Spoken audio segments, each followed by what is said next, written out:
भारत के लोग क्रिएटिव नहीं है वो दुनिया में अपना नाम नहीं कमा सकते, इसीलिए भारत कभी सुपर पावर बन ही नहीं सकता। हमारे देश का ऐसा क्रिटिसिज्म आपने तो सुना ही होगा। एक दिन एप्पल के को फाउंडर ने भारत के लोगों को ऐसे ही क्रिटिसाइज किया था और तब आनंद महिंद्रा सर ने उन्हें एक बढ़िया जवाब दिया था। ये है उस छोटे से इंसिडेंट्स की कहानी जिससे हम सबको कुछ ना कुछ सीखने जैसा।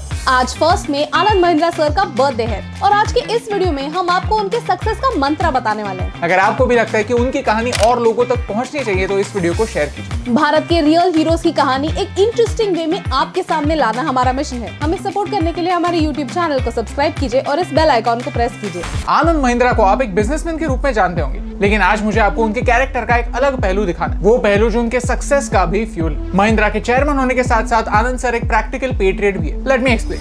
2018 में स्टीव वोजनियाक, जिन्होंने स्टीव जॉब्स के साथ एप्पल कंपनी की शुरुआत की थी, वो दिल्ली में थे। उन्होंने भारत के लोगों के बारे में एक कंट्रोवर्शियल स्टेटमेंट किया। उन्होंने कहा, भारत के लोग पढ़ाई में अच्छे हैं और MBA वगैरह करके अपने लिए मर्सिडीज खरीद के लाइफ में सक्सेसफुल तो बन सकते हैं, लेकिन इंडियंस क्रिएटिव नहीं होते।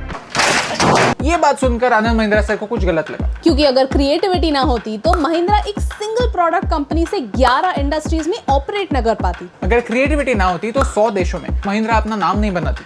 अगर क्रिएटिविटी ना होती तो महिंद्रा पूरे वर्ल्ड में 2 लाख से ज्यादा लोगों को एम्प्लॉयमेंट न दे पाती। आनंद महिंद्रा सर ने रिप्लाई में कहा, मुझे ऐसे कमेंट सुनकर बहुत खुशी होती है क्योंकि फिर हमें चांस मिलता है ऐसे स्टीरियोटाइप्स तोड़ने का और आपको गलत साबित करने का। भारत फिर से जरूर आई, हमें आपको एक अलग भारत से मिलाना है। ये रिप्लाई काफी इंटरेस्टिंग है क्योंकि शायद उनकी जगह पर कोई और होता तो कहता, you know nothing about India. जब आपका देश एग्जिस्ट नहीं करता था तब हमारा कल्चर सबसे आगे था। Nobody asked for your opinion. लेकिन महिंद्रा सर ने क्रिटिसिज्म को एज अ चैलेंज लिया। ऐसी कॉन्फ्लिक्ट में एक पॉजिटिव अप्रोच रखना ही आनंद महिंद्रा सर को स्पेशल बनाता है और इसका प्रूफ हमें महिंद्रा के सक्सेस में साफ साफ दिखता है। चलिए थोड़ा रिवाइंड करते हैं। भारत को 1947 में आजादी तो मिली, लेकिन फिर भी हमारा देश कई बेड़ियों में बंधा हुआ था और इस बार की लड़ाई किसी पराये से नहीं, हमारे खुद के सोशल प्रॉब्लम से थी। फ्रीडम तो था लेकिन फाइनेंशियल फ्रीडम नहीं था। लेकिन भारत तो फाइटर्स का देश है और इस लड़ाई के फाइटर्स बंदूक से नहीं, अपॉर्चुनिटीज से भारत को आजादी दिलाना चाहते थे। In 1991 we opened up the economy. Market में इंटरनेशनल प्लेयर्स आ रहे थे और भारत की कंपनीज को टफ कंपटीशन दे रहे थे। उसी साल आनंद महिंद्रा सर महिंद्रा ग्रुप के डेप्यूटी चेयरमैन बने। उन्होंने महिंद्रा को एक ग्लोबल लीडर बनाने का चैलेंज लिया। फोर्ड नाम की अमेरिकन कार कंपनी भारत के इमर्जिंग मार्केट को कैप्चर करना चाहती थी। महिंद्रा ट्रैक्टर्स बनाना जानता था, तो फोर्ड ने एस्कॉर्ट गाड़ी के प्रोडक्शन के लिए महिंद्रा से पार्टनरशिप करनी चाहिए। तब आनंद सर ने कहा, भारत के हाथों से ज्यादा भारत के दिमाग को यूज कीजिए। प्रोडक्शन यूनिट के साथ यहाँ एक R&D फैसिलिटी भी शुरू कीजिए ताकि भारत की सड़कों के लिए ऑप्टिमाइज्ड गाड़ियां बने। लेकिन फोर्ड के एग्जीक्यूटिव्स ने उन्हें सीरियसली नहीं लिया।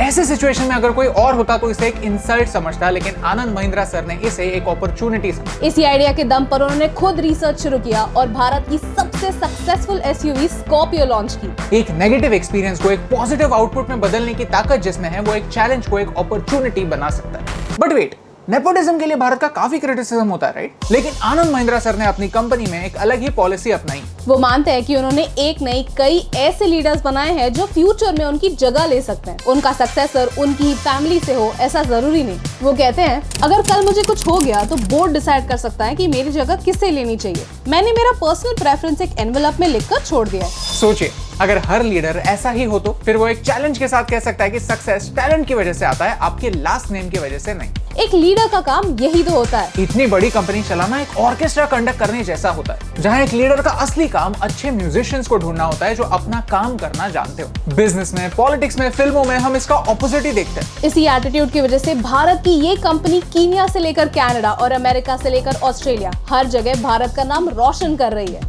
जहां भारत के लोग सिर्फ नौकर हुआ करते थे, वहां उन्हें प्राउडली फॉरेन कंपनीज का मालिक भी बना रही। कभी इलेक्ट्रिक व्हीकल्स की इनोवेशन लाकर, कभी ड्राइवरलेस ट्रैक्टर्स बनाकर, तो कभी लाखों लड़कियों को स्कूल पहुंचाकर अपने पेट्रियटिज्म को प्रैक्टिकल बना रही हैं। एक जॉब गिवर के रूप में दुनिया को ये प्रूव कर रही है कि भारत के लोग भी क्रिएटिव होते हैं। Even now, Anand Mahindra sir is donating 100% of his salary for COVID relief and opening his resorts as COVID-19 hospitals.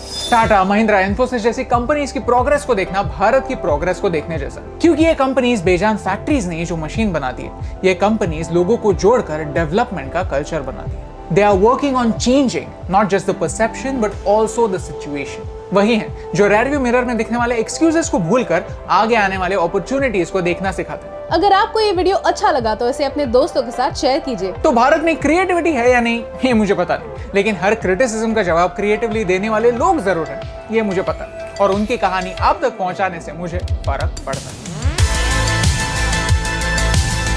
Hey S team, हम हमेशा सोचते थे कि मीडिया भारत के बारे में इतनी नेगेटिव क्यों, तो हमने एक पॉजिटिव सोल्यूशन बेस्ड अप्रोच अपनाया। अगर आपको ये वीडियो अच्छा लगा तो लाइक बटन प्रेस कीजिए। अगर आप यहाँ पर नए हैं तो यहाँ पर क्लिक करके सब्सक्राइब कीजिए और नए वीडियोस के अपडेट्स मिलने के लिए बेल आइकन को प्रेस कीजिए। और ऐसे ही और पॉजिटिव वीडियोस देखने के लिए यहाँ पर क्लिक कीजिए, क्योंकि आपके सपोर्ट से मुझे फर्क पड़ता है।